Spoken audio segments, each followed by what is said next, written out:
Are you still wondering whether the iPhone 17e will finally get Dynamic Island or if Apple is going to stick us with the same old notch again? If that question is in your mind, this video is exactly for you. Today, we're breaking down everything you need to know about the latest iPhone 17e Dynamic Island leaks, the rumored display upgrades, and whether Apple is finally killing the notch on its budget iPhone. We'll also cover one major contradiction in the leaks that completely changes how you should look at this phone. Before we jump deep into it, keep one thing in mind. Apple has not officially confirmed the iPhone 17e yet.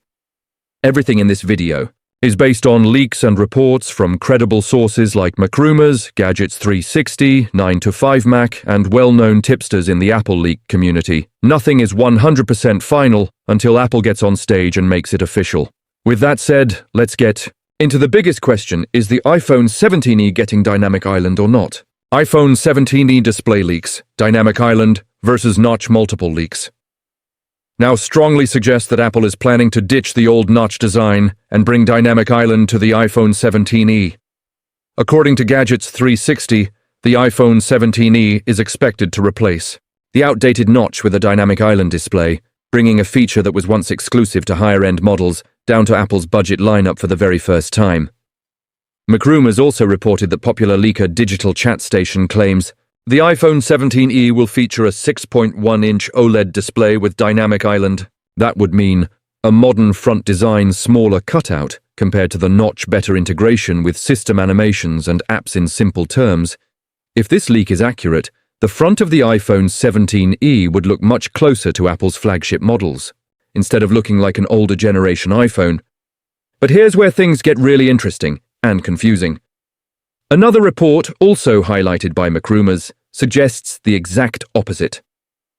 According to that leak, Apple may keep the notch on the iPhone 17e to reduce manufacturing costs and keep the price as low as possible. So right now, we have two completely conflicting leak directions. Leak number 1, iPhone 17e gets Dynamic Island and ditches the notch. Leak number 2, iPhone 17e keeps the classic notch to save cost. Which one is true? At this point, both are coming from reasonably credible sources, which makes the situation genuinely unclear. By the way, what are you expecting personally? Dynamic Island or notch on the iPhone 17e? Let me know in the comments, because this is one of the most controversial iPhone leaks for 2026 so far. The twist everyone is missing: 60Hz display only. Here's the part that a lot of people are not paying attention to. Even if Apple does give the iPhone 17e a Dynamic Island display, most leaks agree on one thing: the phone is not getting a 120Hz ProMotion display like the Pro models. Instead, the iPhone 17e is expected to stick with a standard 60Hz refresh rate. So what does that mean in real life? You will get the look of a premium iPhone display with Dynamic Island, but you will not get the feel of a flagship iPhone in terms of smoothness. ProMotion at 120Hz gives you super smooth scrolling, more responsive animations, and a noticeably fluid experience, especially when switching apps, gaming, or just going through your social media feeds. On a 60Hz panel, everything is still perfectly usable, but once you've used 120Hz, going back to 60Hz definitely feels like a downgrade.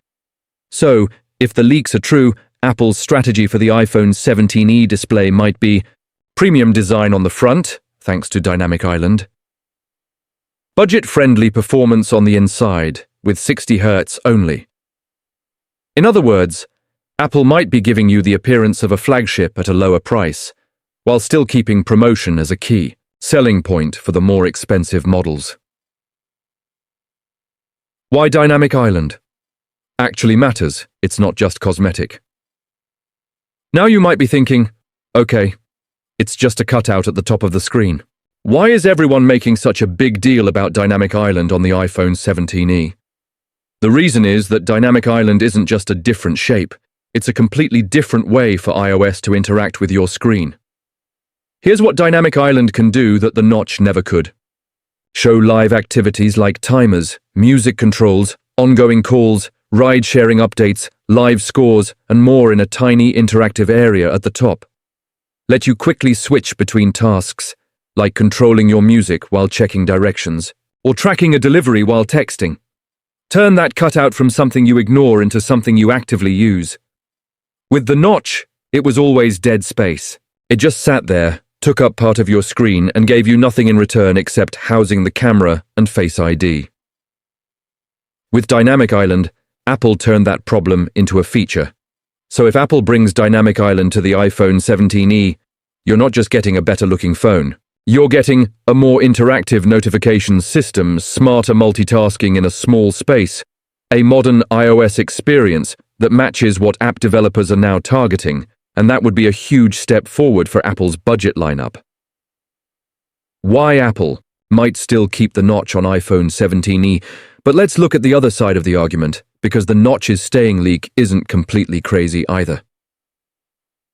Here are some reasons why Apple might decide to keep the notch on the iPhone 17e. Cost. Control Dynamic Island requires a different display cutout and more complex display integration tech. For a budget phone, Apple may decide that sticking with existing notch components is cheaper and easier. Clear product segmentation. Apple loves to separate its product lines.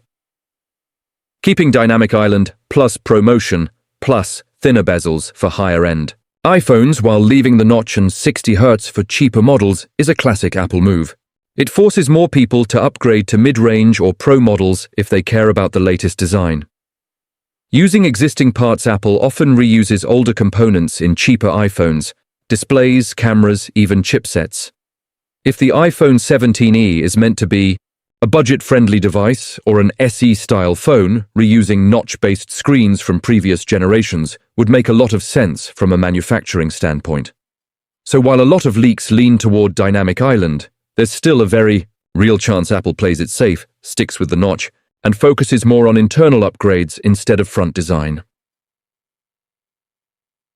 Why this matters so much for budget iPhone users. For people looking at the iPhone 17e as their next phone, the display decision is a huge deal. If the iPhone 17e gets Dynamic Island, you're essentially getting a modern iPhone design OLED display at 6.1 inches, interactive software features that match Apple's newer models that would instantly make the iPhone 17e one of the most attractive budget iPhones in years, especially if Apple keeps the price aggressive.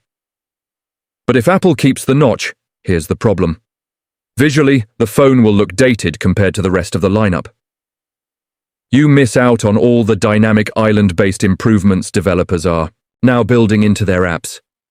For many users, it will feel like Apple is holding back core features just to push them toward more expensive models. And honestly, if Apple sticks with the notch on the iPhone 17e in 2026, it could easily be seen as one of the biggest missed opportunities in the history of Apple's budget phones, especially when even mid-range Android phones are offering punch-hole displays and high refresh rates. Right now, every budget iPhone buyer is expecting at least one thing: a Dynamic Island display. If Apple fails to deliver that, a lot of people will be disappointed. So what's the most likely scenario for iPhone 17e? If we look at the overall leak pattern, most recent leaks point toward Dynamic Island coming to the iPhone 17e. There is at least one strong leak suggesting the notch stays to save cost. Nearly all leaks agree that the refresh rate will remain 60 Hz, not 120 Hz. So the most realistic prediction right now is iPhone 17e gets a 6.1-inch OLED display. It probably gets Dynamic Island. It almost certainly stays at 60 Hz to keep it clearly below the Pro lineup. If Apple does this, the iPhone 17e could end up being one of the smartest value phones in the Apple ecosystem. Modern design with Dynamic Island budget-friendly pricing. Some compromises like 60 Hz and possibly lower-end camera or materials. But if Apple decides to keep the notch after all these Dynamic Island leaks, then yes, it's very easy to call that a disaster for Apple's budget lineup in 2026. It would make the 17e feel old on day one.